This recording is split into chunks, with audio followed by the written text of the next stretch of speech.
We'd like to toast the fact that Faith Lutheran School of Plano has been having Shakespeare dinner theaters for 20 years.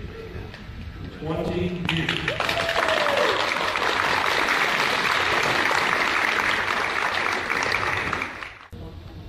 If you have been part of the cast of a Shakespeare dinner theater in the past, would you please stand up?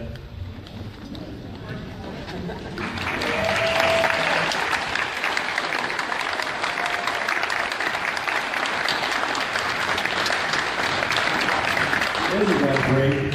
And here they are back tonight to see those that have now come after them to also be involved. Gut essen und trinken und bleiben Seele zusammen. It means good eating and drinking keep body and soul together. So we not only toast the dinner part of our gathering tonight, but also the theater part. Thank God for the gift of William Shakespeare and also for the talent of our students. So, hear and hear. Let's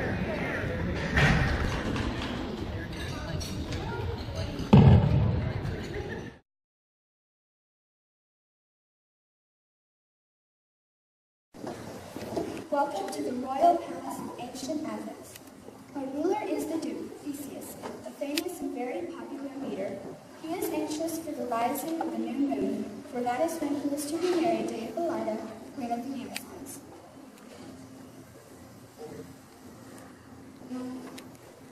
Watch closely this day, for the sights are about to see nature down. And beware, the setting of the sun, for as the moon rises, those creatures who live behind our vision will appear.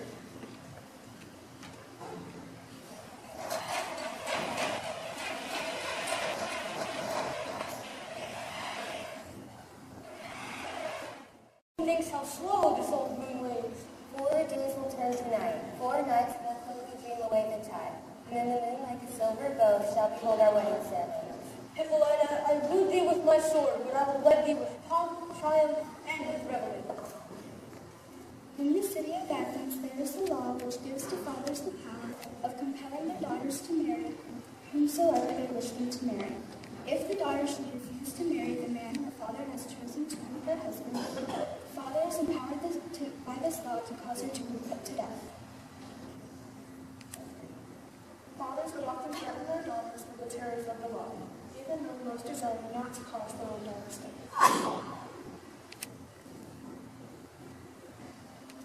It was on the day that Theseus and Hippolyta were discussing their wedding, and an old man, whose name was Aegeus, came before Theseus to complain that his daughter Hermia would not marry the man her father had chosen for her. Happy Theseus, our renowned Duke. Thank you. What's the news? Full vexation. I come with complaint against my daughter Hermia. Aegeus wishes his daughter to marry Demetrius, but fears Lysander, another young woman of Athens, has stolen her heart with perverse deeds and sleeps. With cunning, has Lysander filched my daughter's heart and turned her obedience, which is due me, to stubborn harshness. I bet the ancient privilege of Athens. If she is mine, I may dispose of her. Hermia had best watch her step, for her father is determined that she be put to death if she'll not have the gentleman Demetrius. What say you, Hermia? Be advised, for to you your father should be as a god. Though Demetrius is the word of gentleman. So is Lysander. I wish my father would look with my eyes. Hermia pleads with Theseus to let her marry the man she loves instead of her father's choice for her. She asks what fate may befall her if she refuses to wed Demetrius. Your fate, either to die or forever give up the society of men. Therefore, fair Hermia, the question may resign. So will I grow, so live, and so die, my lord. Yes, I will join a nunnery before I ever marry a man I do not love. Relent, sweet Hermia, and Lysander, yield to my certain rights. You have a father's son, Demetrius. Let me have Hermia's. You marry him. Demetrius and Lysander continue to argue over the beautiful Hermia until finally Theseus bids them to follow the law. For you, fair Hermia, try to see things your father's way. I cannot change the law. Come, Hippolyta.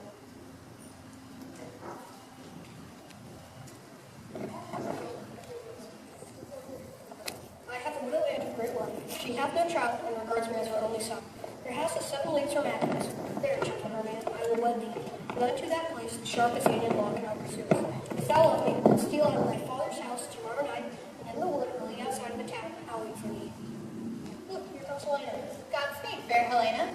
Call me fair. Demetrius has your beauty and not mine. Oh, teach me how you sway Demetrius' heart. The more I hate him, the more he follows me. The more I love him, the more he hates me. His folly, Helena, is no fault of mine. None but your beauty with that fault of mine.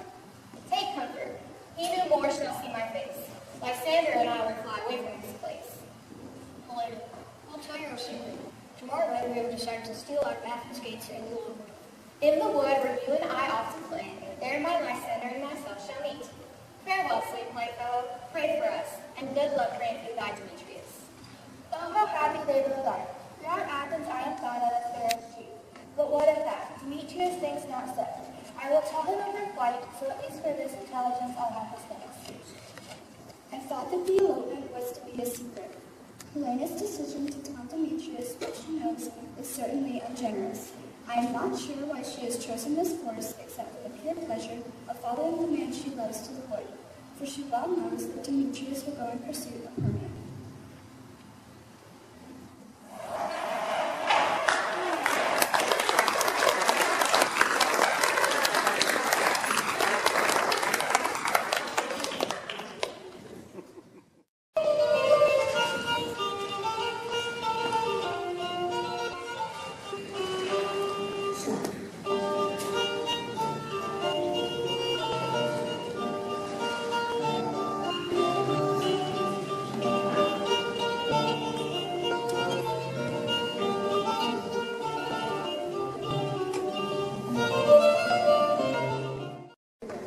These are my friend acquaintances. They are preparing Midsummer, or shortly coming play, to perform Christmas with Helena in the evening after their marriage.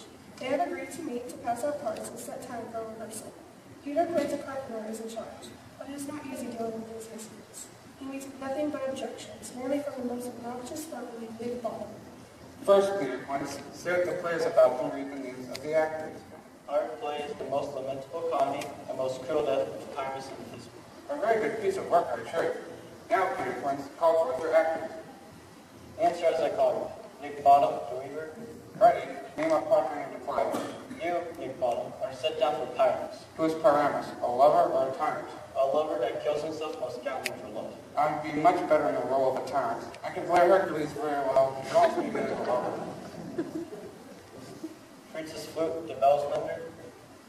You must take Thisbe as your lord. What is this be? A wandering knight? It is a lady that Pyrrhus must love.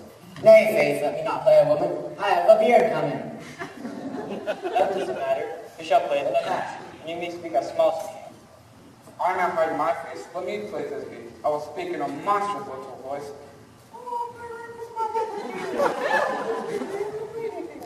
No.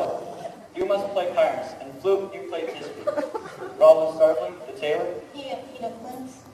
You, Ron Starveling, you must play Thisbe's mother. Tom Snap, the tinker. Your Peter Quince. You must play Pyrrhus' father. Myself, Thisbe's father. Snug, the joiner. You, the lion's father. Have you the lion's part written? If you have, give it to me, for I am still study. Let me play the line. I will roar that any man try not to hear me. If Bottom has his way, they won't need anyone else for a part. As you can see, the workmen continue to argue over the parts they'll play until all is decided and they agree to meet in the forest to rehearse.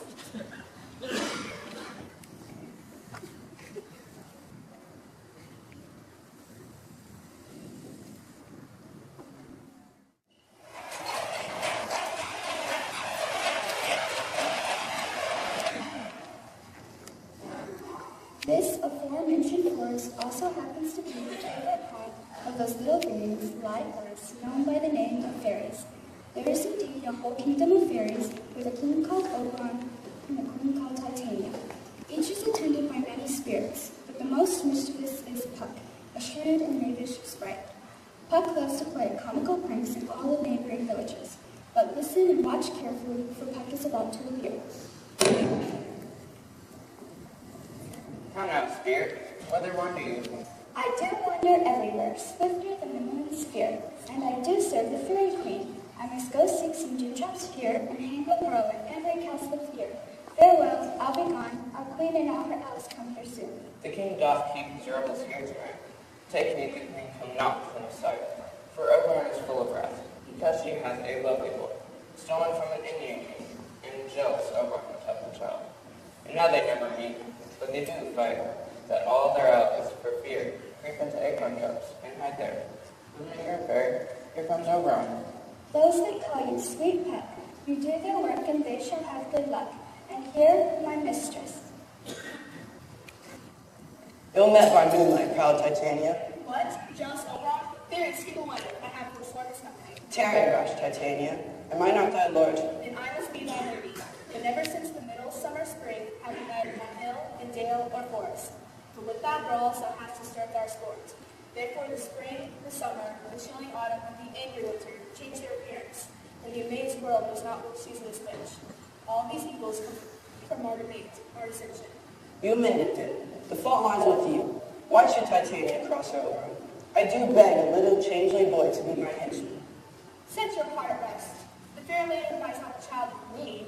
His mother was my dear friend, and for her sake will I rear up her boy, and for her sake will I not part with him. How long within this wood do you intend to stay? Perhaps at least this is wedding day. If you will patiently dance in our round, and see our moonlight revels, go with me.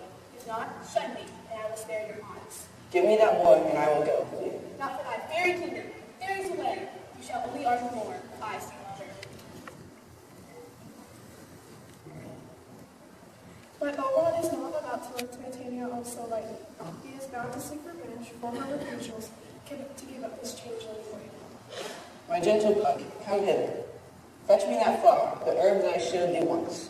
The juice of it on sleeping eyelids laid will make a man or woman madly love the next live creature that it sees.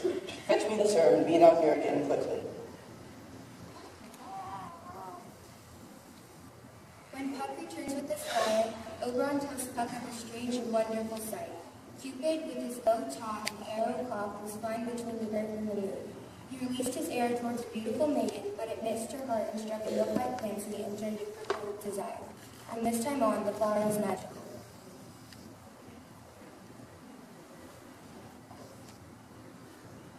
Now, Oberon's plan is to squeeze a drop of the flower's liquor onto Titania's eyelids while she is sleeping, knowing that when she awakens and looks upon be it a lion, bear, wolf, bull, or meddling monkey, she shall pursue it with the soul of love. Later, by offering to remove the spell with another herb, he can blackmail her into giving him the boy. He hears someone coming and not wanting to be seen, he says to Puck, But who comes here? I am invisible and will remain unseen.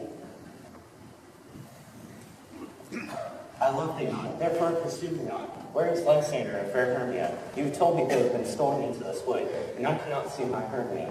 Get away, do not follow. You draw me like a magnet. Leave your power to draw, and I shall have the power to follow you. Do I not speak fairly to you? Do I entice you, or do I in plainest truth tell you I cannot nor will not love you? And even for that do I love you even more. Demetrius, spurn me, neglectfully strike me, only give me permission to follow thee. Tempt not the hatred of my spirit, for I am sick when I do look at you. And I am sick when I look down on you. I will run away and hide in the bushes and leave thee to the mercy of the wild beasts. The wildest hath not such a heart as you. Let me go, I'll not stay. I and a child of the field will follow thee. Fare thee well, young man. Before he leaves this group, thou shalt pursue him, and he shall seek thee. Thou shalt run from him, and he shall seek your eyes. But Oberon, taking pity on Helena, instructs Puck to place the hands of his son Demetrius' sons, so that he will fall in love with Helena, whom he knows will always his horns. But Oberon laughs when he thinks of seeing Helena fleeing from the love-struck Demetrius. Fear not, my lord. Your servant shall do so.